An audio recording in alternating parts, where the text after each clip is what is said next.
నమస్తే. ఈరోజు మనం మాట్లాడబోయే వ్యక్తి భారతదేశంలో ఒక గొప్ప స్ఫూర్తి, అభివృద్ధి మరియు దయాగుణాల రూపం. ఆయన పేరు వినగానే మనసులో ఒక గౌరవం కలుగుతుంది. ఆయన ఎవరో కాదు, భారతదేశంలోని గొప్ప పారిశ్రామికవేత్త రతన్ టాటా గారు. అభివృద్ధికి ప్రతిరూపంగా నిలిచిన ఈ మహా వ్యక్తి టాటా గ్రూప్ ని ప్రపంచవ్యాప్తంగా ప్రాచుర్యంలోకి తీసుకువెళ్లడమే కాకుండా భారతదేశ ప్రజలకు ఎప్పుడూ మద్దతుగా ఉంటూ అద్భుతమైన సేవలు అందించారు. ఈ వీడియోలో రతన్ టాటా గారి ప్రస్థానం, ఆయన సాధించిన విజయాలు మరియు భారతదేశం కోసం ఆయన చేసిన సేవలు తెలుసుకుందాం. రతన్ టాటా గారు 1937 డిసెంబర్ 28న ముంబైలో జన్మించారు. నిజానికి ఆయన జర్మనీ నుండి వలస వచ్చిన పార్సీ కుటుంబానికి చెందినవాడు. రతన్ టాటా గారు తన మొదటి విద్యాభ్యాసం ముంబైలో ప్రారంభించారు. ఉన్నత విద్య కోసం అమెరికా వెళ్లిన ఆయన 1955లో రివర్డేల్ కంట్రీ స్కూల్లో తన పాఠశాల విద్యను పూర్తి చేసుకున్నారు. అనంతరం ఆయన కార్నెల్ యూనివర్సిటీలో ఆర్కిటెక్చర్ అండ్ స్ట్రక్చరల్ ఇంజనీరింగ్ పట్టాను 1962లో పొందారు. ఆ తర్వాత ఆయన హార్వర్డ్ బిజినెస్ స్కూల్లో అడ్మిషన్ తీసుకుని 1975లో అడ్వాన్స్డ్ మేనేజ్మెంట్ ప్రోగ్రామ్ను పూర్తి చేశారు. రతన్ టాటా గారు ఆయన జీవితంలో వివాహం చేసుకోలేదు, కానీ 4 సార్లు పెళ్లి చేసుకోవడానికి ప్రయత్నించారు. కానీ వివిధ కారణాల వల్ల అవి సక్సెస్ కాలేదు. 1991లో జేఆర్డీ టాటా పదవీ విరమణ చేసిన తర్వాత ఆయనకు వారసునిగా బాధ్యతలు చేపట్టారు. ఆయన బాధ్యతలు స్వీకరించే నాటికి 10,000 కోట్ల టర్నోవర్గా ఉన్న టాటా గ్రూప్ ఆదాయం ఆయన పదవీ విరమణ చేసిన 2013 డిసెంబర్ నాటికి $100 బిలియన్ చేరుకుంది. అంటే మన ఇండియన్ కరెన్సీలో అప్పటికి దాదాపుగా 4 లక్షల కోట్లకు చేరుకుంది. ఇన్ఫర్మేటివ్ టెక్నాలజీలో టీసీఎస్ ద్వారా భారత్కు అధిక వృద్ధిని అందించిన వ్యక్తి మన రతన్ టాటా గారు. ఆయన ప్రపంచంలోని అత్యంత చౌకైన కారు టాటా నానో రూపకల్పన చేయడంలో కీలక పాత్ర పోషించారు. రతన్ టాటా గారికి విమానాలు నడపడం అంటే చాలా ఇష్టం.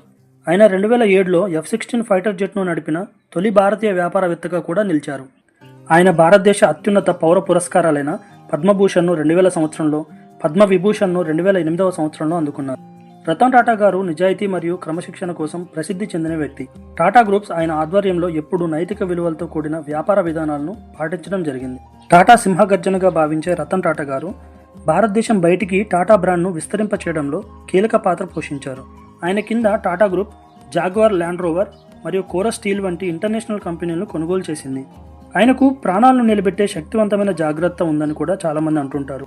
26/11 ముంబై ఉగ్రదాడుల సమయంలో తాజ్ హోటల్లో ఆయన తన సిబ్బంది మరియు బాధితుల పట్ల అచంచలమైన జాగ్రత్తను చూపించడం జరిగింది. రతన్ టాటా గారు ప్రముఖంగా ఫిలాంథ్రఫీలో పాల్గొంటారు. ఆయన సంపాదనలో భారీ భాగాన్ని సామాజిక సేవా కార్యక్రమాలకు విరాళంగా ఇచ్చేవారు. ఆయన ఫాలోయింగ్ గురించి తెలుసుకోవాలంటే ఒక చిన్న ఉదాహరణ చెప్తాను, వినండి. రతన్ టాటా గారు 2021లో మొదటిసారి ఇన్స్టాగ్రామ్లో పెట్టిన పోస్టుకు గాను ఒక్క రోజులో 1 మిలియన్కు పైగా ఫాలోవర్స్ రావడం జరిగింది.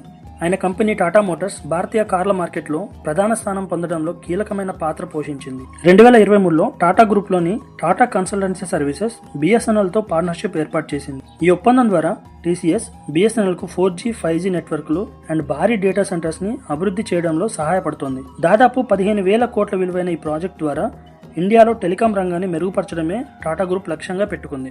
రతన్ టాటా గారి జీవితం గురించి ఆలోచిస్తే ఒక దార్శనిక నాయకుడిని గుర్తు చేసుకుంటాము. ఆయన పరిశ్రమలను, సమాజాన్ని మారుస్తూ కోట్లాది ప్రజల జీవితాలను ప్రభావితం చేశారు. ఆయన దయ, వినయం అండ్ సమాజం కోసం ఆయన చేసిన కృషి తరతరాల ప్రజలకు ప్రేరణగా నిలుస్తాయి. ఆయన ఇక మన మధ్య లేకపోయినా ఆయన వారసత్వం కోట్లాది హృదయాల్లో సజీవంగా ఉంటుంది. మీకు ఈ వీడియో నచ్చితే సపోర్ట్ చేస్తూ లైక్, షేర్ చేయండి. ఇలాంటివి మరెన్నో తెలుసుకోవాలనుకుంటే ఛానల్ను సబ్స్క్రైబ్ చేసుకోండి. జై హింద్.